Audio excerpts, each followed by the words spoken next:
안녕하십니까 우리 중고등부 교사들. 오늘은 세소식군과의 사과 살아있는 말씀에 대해서 교육 영상을 찍게 되었습니다. 먼저 본문을 읽고 시작할게요. 특별히 본문은 메시지 성경으로 읽으면 이해가 좋을 것 같아서 메시지 성경으로 제가 한번 읽어보겠습니다. 누가복음 15장 11절에서 32절. 예수께서 말씀하셨다. 어떤 사람에게 두 아들이 있었다. 둘째 아들이 아버지에게 말했다. 아버지, 제가 받을 유산을 지금 당장 주십시오. 아버지는 재산을 두 아들의 몫으로 나누었다. 얼마 지나지 않아 둘째 아들은 짐을 싸서 먼 나라로 떠났다. 거기서 그는 제멋대로 방탕하게 살면서 가지고 있던 재산을 다 날려버렸다. 돈이 다 떨어졌다. 그때 그 나라 전역에 심한 기근이 들었고 그는 구차한 형편에 처하게 되었다. 그는 그 나라에 사는 한 사람에게 일감을 얻어 들판에 나가 돼지 치는 일을 하게 되었다. 그는 배가 너무 고파서 돼지 구정물 속에 옥수수 속대라도 먹고 싶었지만 그것마저 주는 사람이 없었다. 그제야 정신을 차린 그가 말했다. 내 아버지 밑에서 일하는 일꾼들도 식탁에 앉아 하루 세 끼를 먹는데 나는 여기서 굶어 죽는구나. 아버지께 돌아가야겠다. 가서 아버지, 제가 하나님께 죄를 짓고 아버지 앞에 죄를 지었습니다. 저는 아버지의 아들이라 불릴 자격도 없으니 저를 품꾼으로 받아주십시오 하고 말씀드리자 그는 바로 일어나서 아버지가 있는 집으로 갔다. 그가 아직 멀리 있는데 아버지가 그를 보았다. 아버지는 뛰는 가슴으로 달려나가 아들을 끌어안고 입을 맞추었다. 아들이 말했다. 아버지, 저는 하나님께 죄를 짓고 아버지 앞에 죄를 지었습니다. 저는 다시 아버지의 아들이라 불릴 자격이 없습니다. 그러나 아버지는 그의 말을 듣지 않았다. 아버지는 종들을 불렀다. 어서 깨끗한 옷 한 벌을 가져다가 이 아들에게 입혀라. 손가락에 집안 반지를 끼우고 발에 신을 신겨라. 그리고 좋은 사료로 키운 암소를 잡아다가 구워라. 잔치를 벌여야겠다. 흥겹게 즐겨야겠다. 내 아들이 여기 있다. 죽은 줄 알았는데 이렇게 살아있다. 잃어버린 줄 알았는데 이렇게 찾았다. 그들은 흥겹게 즐기기 시작했다. 그 일이 있는 동안에 맏아들은 밭에 나가 있었다. 그가 하루 일을 끝내고 들어오는데 집 가까이 이르자 음악 소리와 춤추는 소리가 들렸다. 그는 종을 불러서 무슨 일인지 물었다. 동생분이 집에 돌아왔습니다. 그가 무사히 집에 돌아왔다고 주인 어른께서 잔치를 열라고 명하셨습니다. 쇠고기 파티입니다 하고 종이 말해주었다. 맏아들은 분하고 언짢아서 저만치 물러나 집에 들어가려고 하지 않았다. 아버지가 나와서 그와 이야기하려 했으나 그는 들으려고 하지 않았다. 아들이 말했다. 제가 집에 남아서 한시도 속을 썩이지 않고 아버지를 모신 것이 몇 년째입니까? 그런데도 아버지는 저와 제 친구들을 위해 잔치 한번 열어주신 적이 없습니다. 그런데 아버지의 돈을 청년들에게 다 날리고 나타난 저 아들에게는 성대한 장치를 베풀어 주시다니요. 아버지가 말했다. 아들아, 내가 모르는 것이 있다. 너는 늘 나와 함께 있으니 내 것이 다 너의 것이다. 그러나 지금은 흥겨운 때고 마땅히 기뻐할 때다. 내 동생은 죽었다 살아났고 잃었다가 다시 찾았다. 이야기, 돌아온 탕자 이야기입니다. 우리 선생님들 반 아이들과 동과를 하셔야 되잖아요. 어떤 방법을 쓰서라도 하셔야 되잖아요. 어려우시면 그냥 글로 전달해 줘도 좋을 것 같고요. 또 영상으로 찍어서 주시면 더 좋을 것 같고요. 이렇게 저도 교사 공과 영상 이렇게 찍습니다. 오늘 문제들을 보면은 도입하는 질문에서는 스스로 생각해 보면 될 것 같아요. 도입하는 질문은 읽어보시면서 스스로 대입해 보시면 될 것 같고, 그리고 본문 질문으로 들어가면 성경 내용, 지금 읽은 내용을 잘 들었으면, 잘 읽었으면 다 풀 수 있는 문제예요. 그래서 1번, 아버지에게 요구한 것은 아버지 재산 중 나에게 돌아올 분깃을 요구했죠. 둘째 아들이 그랬고요. 2번은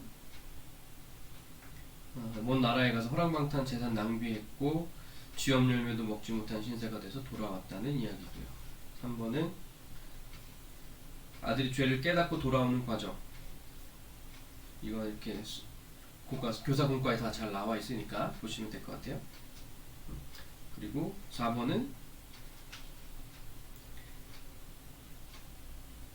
둘째 아들을 보는 아버지와 형의 맏아들의 마음에 차이가 있었죠. 그리고 그 감정을 묘하게 써보라고 했는데 아버지는 죽은 자식이 돌아온 것 같은 그런 기쁜 마음이었고, 반대로 형은 맏아들은 동생을 미워하면서 아버지를 원망했었죠.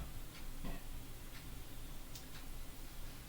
그리고 5번에 그 내용들, 성경에 무슨 내용인지를 이렇게 연결하는 거예요. 내용을 파악하는 대부분의 문제들인 것 같아요. 그래서 내용 파악이기 때문에 이건 선생님들이 다 하실 수 있는 거고, 중요한 건 깨달은 거, 결단할 것과 그 다음에 우리 친구들에게, 우리 학생들한테 어떤 포인트를 전달해야 하는가가 중요하니까 그 부분에 대해서 제가 말씀을 드리려고 합니다. 이 둘째 아들도 성공하기를 바랬던 것 같아요. 그래서 이거 작년에 제가 설교했었어요. 성공을 바라는 마음으로 나간 거예요. 아버지의 재산을 분가받기를 원했고, 그래서 내게 분깃을 달라고 했습니다. 유산을. 원래는 죽을 때 받을 수 있는 건데 이 둘째 아들은 내게 돌아올 분깃 달라고 그러면서 분가를 요청했어요. 이스라엘의 그 법에는 아들이 둘일 경우에 형이 유산의 3분의 2를 가져요. 동생이 3분의 1을 갖게 되어 있어요. 근데 자기 몫을 죽기 전에 내달라고 했죠. 이것은 아버지의 권위에 대한 도전이죠. 아버지의 권위에 대한 도전. 부모가 길러주고 결혼도 시켜주고 했는데 앞으로 돌아올 그 재산의 몫까지 달라고 하는 거예요. 이 말을 바꿔본다면, 쉽게 말하면 아버지가 죽을 때까지 기다리지 못하는 거죠.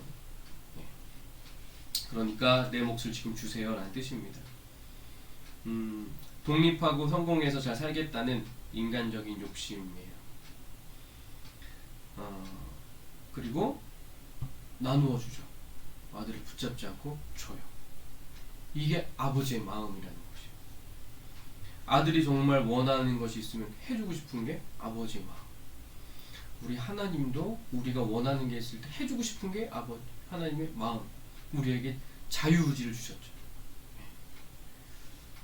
우리는 그렇게 성공하길 원하지만 성공을 하지 못하는 것이 오늘 이 둘째 아들 탕자의 모습입니다. 집을 떠나니까 보호하는 보호자가 없어지고 허랑방탕해서 재물을 허비하고 아버지를 떠나 방탕하게 되었어요. 결국 아버지의 관계를 끊고 떠나갔다 이제 다시 돌아오게 되는데, 죄라는 것을 지난번에 제가 설교했듯이 죄는 하나님과 단절이에요. 이 아들이 아버지와 단절했어요. 아버지의 그 분깃을 받았지만 그것으로 끝 아버지와는 단절. 여러분, 우리도 하나님 우리에게 축복을 주셨어요. 그러면 그 축복을 받은 것으로 끝 하나님과 단절. 이렇게 돼버리면 오늘 둘째 아들과 같이 우리도 탕자가 될 수 있다는 사실을 꼭 기억해야 합니다. 어리석은 부자와 같이 물질의 부요함을 추구하고 세상적인 만족, 육신의 만족을 욕심 따라 살아가다가 결국에는 사회적인 경제적인 성공의 개념을 갖고 나아갔던 이 아들은 떵떵거리고 나아가서 부자가 돼서 형에게 과시하고 아버지 앞에 내 모습을 당당히 보여주고 싶은 마음이었지만 결국에는 허랑방탕했다고 성경은 나와 있어요. 허랑방탕하다라는 뜻은요, 내가 하고 싶은 대로 하는 거예요. 내가 하고 싶은 대로 하는 것이 허랑방탕하다는 뜻이에요. 내가 공부하고 싶으면 공부하고 하기 싫으면 하기 안 하고 행동의 기준이 없고 그게 허랑방탕한 것입니다. 신앙생활할 때 주일 성수하지 않아도 되고 내가 하고 싶은 대로 두려워하는 그 경건함이 없는 거, 그게 허랑방탕의 태도예요. 실패한 사람이죠, 이 둘째 탕자는. 그치만 참으로 행복한 사람이 되어요. 나중엔 이 둘째 아들이 아버지의 사랑을 발견하고 아버지의 사랑을 다시 회복하기 때문이에요. 돌아오는 것 그 하나만으로 아버지의 사랑을 회복합니다. 예. 17절 말씀을 보면은 그제야 정신 차린 그가 말했다. 아버지께 돌아가야겠다. 가서 제가 하나님께 죄를 짓고 아버지 앞에 죄를 지었습니다. 저는 아버지의 아들이라 불릴 자격도 없으니 저를 품꾼으로 받아주십시오 하고 말씀드리자 회개의 눈물을 흘립니다. 이것은 실패를 통해서 얻는 교훈이에요. 우리 학생들도 공부하다가 실패할 수 있어요. 또 자격증이나 내가 도전하는 것을 하다가 실패할 수 있어요. 대학에 실패할 수 있어요. 하지만 그 실패를 통해서 배우는 교훈이 있다는 것입니다. 그래서 성공만 좋은 것이 아니라 실패도 우리에게 교훈이 있다는 것을 꼭 깨달았으면 좋겠어요. 우리 학생들. 하나님과 함께 사는 것이 정말 놀라워요. 그런데 그 사랑을 깨닫지 못하면, 그 사랑을 모르면 은혜가 없는 것이죠. 놀라운 은혜를 경험할 수 없는 것이죠. 오늘 보니까 아버지는 그 아들의 과거를 묻지 않았어요. 이 탕자의 비유를 통해서 우리에게 들려주는 것은 하나님 우리에게 묻지 않으세요. 너 왜 그렇게 했니? 너 왜 그렇게 하다가 죄 지었니? 정죄하지 않으신다는 거. 우리가 아무리 잘못해도 과거를 묻지 않는 아버지. 네. 우리는 하나님의 사랑 안에 살고 있는 것입니다.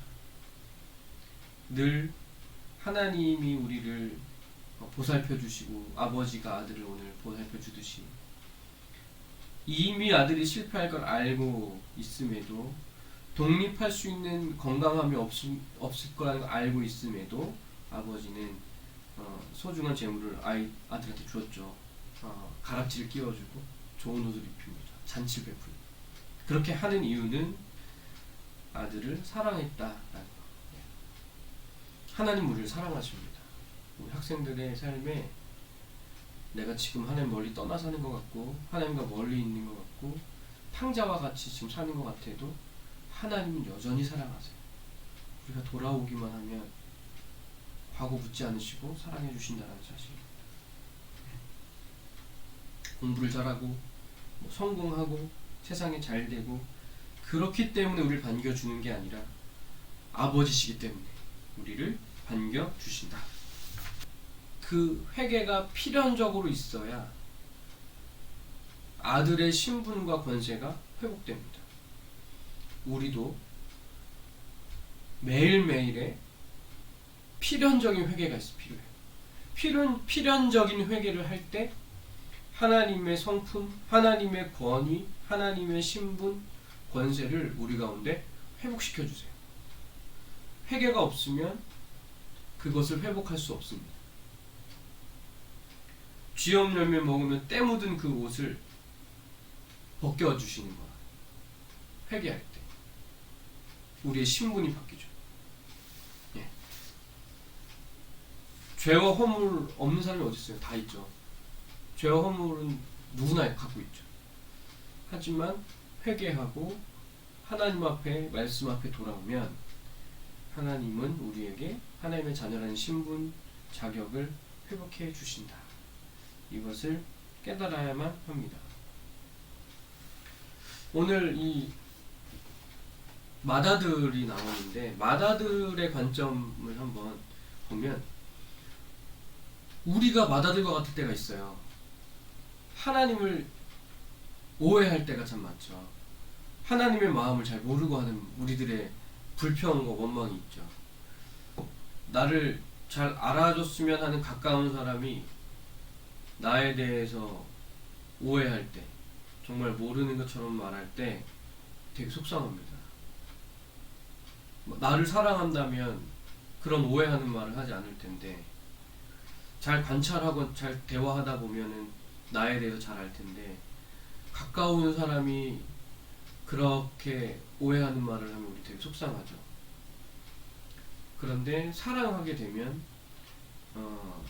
오해가 이해가 되고 이해가 사랑이 되는 거죠.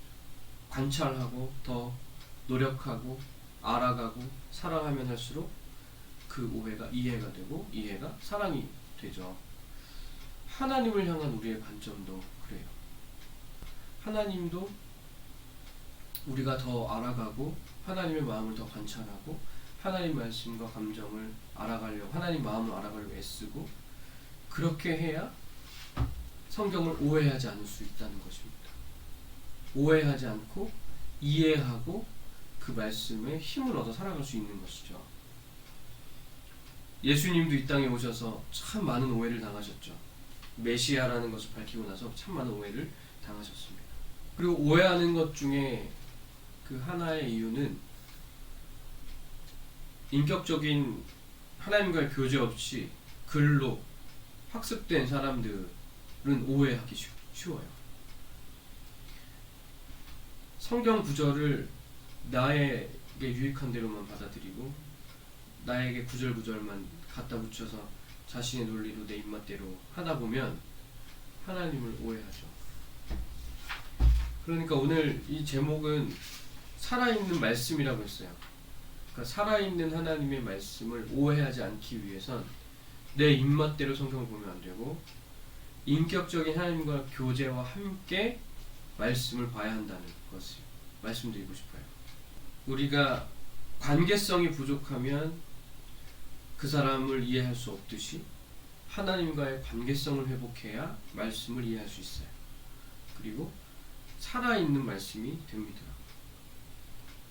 시간을 두고 그 사람을 만나야 그 사람을 알 수 있고 또 감정을 서로 대화하며 전달받아야 그 사람을 알 수 있고 진짜 그 사람을 알기 위해서는 인격적인 교제를 해야 알 수 있는 것처럼 우리가 하나님의 말씀을 알기 위해서는 하나님과 관계해야 하는 것을 꼭 깨달았으면 좋겠고 이 마다들이 오늘 그 하나님의 아버지의 마음을 몰랐던 것은 관계성의 부족이 아닐까 생각이 듭니다.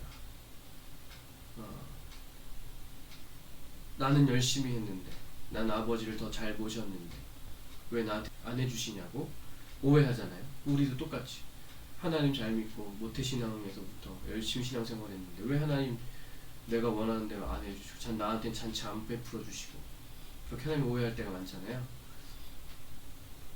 하나님과 친하다면 우리 아버지 하나님과 관계를 잘 하고 있다면 이런 오해는 하지 않을 것 같아요. 하나님이 나에게 안 해주신다고 불평하지 않을 것 같아요. 내가 그런 불평하지 않아도 하나님은 나를 잘 아실 거예요. 우리 선생님들도 또 우리 학생들도 그런 오해, 오늘 이 마다들이 아버지를 오해하는 것 같은 그런 오해에서 벗어나시고 또 하나님을 잘 이해할 수 있는 우리 선생님들, 우리 학생들이 되시길 바라요. 누군가에게 오해받는 것을 좋아하는 사람이 없듯이 우리 하나님도 정말 이해받고 싶어 하실 것 같아요. 성령님과 인격적인 교제, 말씀 공부, 기도로 깊이 알아가시고 우리 아버지 하나님을 사랑하시기를 주님의 이름으로 축복합니다.